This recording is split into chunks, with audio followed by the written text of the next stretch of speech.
liking, sharing, subscribing. Who doesn't know me? My name is Ioana and I am an entrepreneur. I'm a business manager and interpreter, speaking 5 languages. So welcome to my channel. If you're not subscribed, please smash that subscribe button and press that bell so you can get notified each time I publish a video, which is Wednesday and Sunday. On this channel, you're gonna find information about business, about interpreting, translating, and other interesting topics. Today, on this video, we are going to talk about online problems, slow delivery, communication issues, and online payment situations. Okay, I'm gonna separate this video in 2 parts. Hi Luca, welcome to my YouTube channel. Thank you for watching. Grazie per guardarmi, Luca. Allora, the first part will be online agreement and what mean short delivery, slow delivery, how online business can be affected by that, especially if you work from home on your computer, what this means for your business. And the second part is called online communication or over communication. Does over communication exist? I did read on Google, there is not such a thing as over communication, but there is, and I'm gonna give you an example how you as a business, as a person who offers services, can suffer and lose client if you over communicate. Okay, the first part is called online delivery, online agreement, slow delivery, slow productivity, and tips. Okay, slow mean bad, slow mean low quality, slow mean I will not use you again. Okay, I'm going to give you an example. I send 1 page of an agreement for 30 people probably, okay? With the instruction, we already had with all of them a small chat, we agreed on the price, we explained what is necessary, and so on and so on. I sent this contract to 30 people. 99% had signed a contract within 10 minutes, okay? Only one person, her name is Ruslana, talking about translating and interpreting businesses. This lady took 24 hours. She replied to my email with I have to go to sleep. I know, guys, that we live in different time zones, there is different time gaps, but if you are going to sleep, you are losing the job. I said to myself, it's okay, she's a young lady that is trying to build a business. I decided to give a chance to this lady and to wait for her, even though I had another 25 translators ready to do the job, and this was my mistake. I had enough time for the final project, so I said, let's play with it, let's see what's come out. So if 99% of the people are able to sign the agreement in 10 minutes, which is simple agreement, and you need 24 hours, this means a problem. If I have a bigger project, I don't have the time. I don't want to lose the time with someone that is slow on the simple tasks, because you have to have the time for the complicated task, guys. So whatever you do in life, if you waste bunch of time on simple things, you will never get to the most complicated, the most difficult things, because you're gonna just waste your time, right? So for the simple task, the expectation is that you're gonna be fast and efficient, right? Keep your time for the most complicated project, for most complicated tasks. Okay, another thing, if you deliver the job slow, I will give you an example in this project that I did called COVID-20. That was a translating project for coronavirus that I did last week or 2 weeks ago. Most of the people had half page. It was half page in 100 languages. Most of the people had it ready in 1 hour. Even though the time gap, I would say there was this Indian guy, I am impressed with him. He did the job real fast, real professional, and he was the only one that sent me the receipt, but that would be the video number 3, how to create a receipt and how to be easy to work with in the future, how to be more professional. So in 1 hour, I had this project in 25 languages or in 30 languages whatsoever. I check, accept the job, and in my job, there was in my advertisement in the contract, there was one rule: do not use automatic translators, right? I want you to do it manually for specific reasons and so and so. So why I give myself a time to accept the job? Because some people copy and paste and put it on Google and send it to you. Yes, unfortunately this is happening, and if you're working as an interpreter, translator, or whatever the other kind of services you provide online, you could buy cheap products from China and sell them for a higher price and whatsoever and so on. You gotta know that there is a lot of fraud going on there. So I wanted to check whoever translated the job, if they did it good, even if it's a half page, I will have an idea if I can trust you and work with you in a longer, bigger projects, right? So even though the time gaps, everybody had the project ready in 1 hour, and I start paying the people already. I will start checking the job with people that I trust, with translators that I know, and I start paying around, right? I start paying the people. The next day, I was not able to pay all of them, so the next day I wake up and I keep paying them. In the meantime, this person who hadn't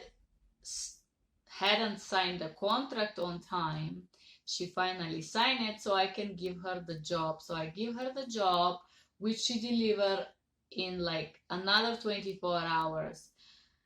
Another delay, I was done with everybody else, so when she delivered it, I was busy paying other translators.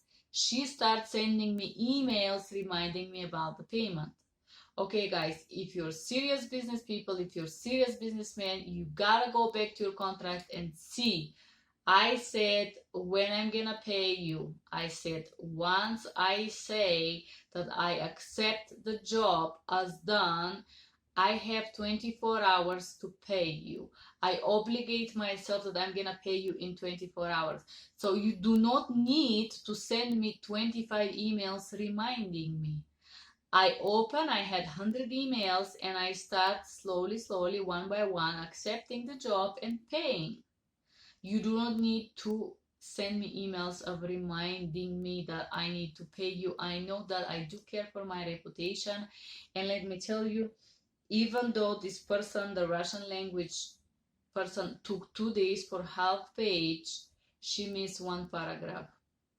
So I would never ever work with this lady. Her name is Ruslana and she lives in Portugal.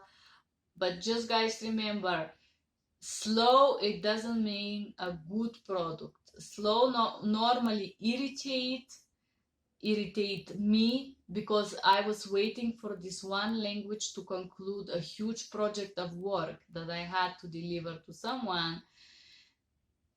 You make me wait. I don't want to work with you no more, because I know that you should be able to do the job in 1 hour, not in 30 or more. You understand? Okay, I will talk about this topic number 2 of this video. It's called over communication. Over communication, what over communication mean, and how this could be a problematic for you. Allora, or non-effective communication or bad communication, I will break down a real sample of a bad communication, especially if you do services online or provide online marketing or provide anything online. Okay, bad communication sample number one. When you receive agreement contract for a project, you respond, I am going to bed.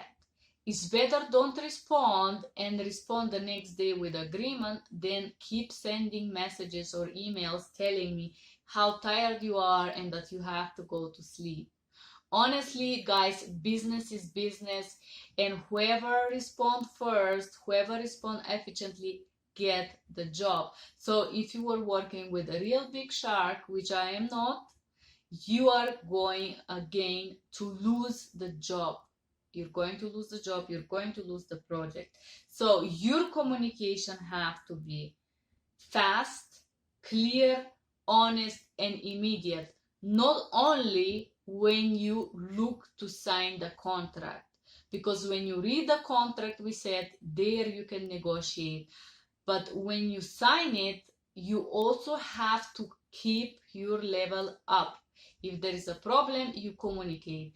If there is misunderstanding, you communicate. And so on. There was this person, I remember, Chinese translator. He kept asking me, what kind of Chinese slang you want the document? I said I want it on the most common language, Chinese, the official language of China. I don't want a slang. I want the most classical one, right?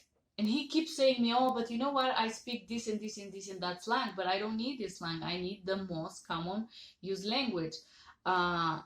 Let's say somebody asks me about Russian and I ask them, excuse me guys, what kind of slang of Russian do you want? Do you want provincial? Do you want St. Petersburg? Do you want a Moscow? Or you want Siberian accent? People doesn't care about this thing, and if I did care, I was going to inform you about it, okay? So keep it simple, keep it sweet, more simple, more nice. You gotta keep the level of the communication simple and clear. I am giving you another example. I will call this a payment issue example, a real lifetime communication, over communication, and how you can lose client, how you can lose business if you over communicate or you communicate too much, you give too much of information. More information you give, less power you have, especially if that information is not requested. Keep in mind, guys, business is business. Okay, payment issues. There was this French translator, his name is Jérôme Bour, French translator. This guy was pretty professional. He signed pretty fast. He translated the document pretty fast. And there is a problem with the payment because his PayPal was blocked. There was a problem on his PayPal. He was not able to receive the payment. Well, me as a company that I had to pay 100 people or 30 or 40 or 50, I attempt to pay this person 10 times. I thought it was my side, even though I check everything possible. I check my PayPal, my cards, I even connect my bank account to my PayPal. It was not working. So this person immediately became problematic for me. Why? Because this person didn't do his job. Before he even accept work online, he have to make sure he can receive the money. I prefer to use Zelle because it's free of charge, right? But if you want to use PayPal, wonderful. I provide flexible payment. I am giving you to use PayPal. Well, make sure your PayPal is working.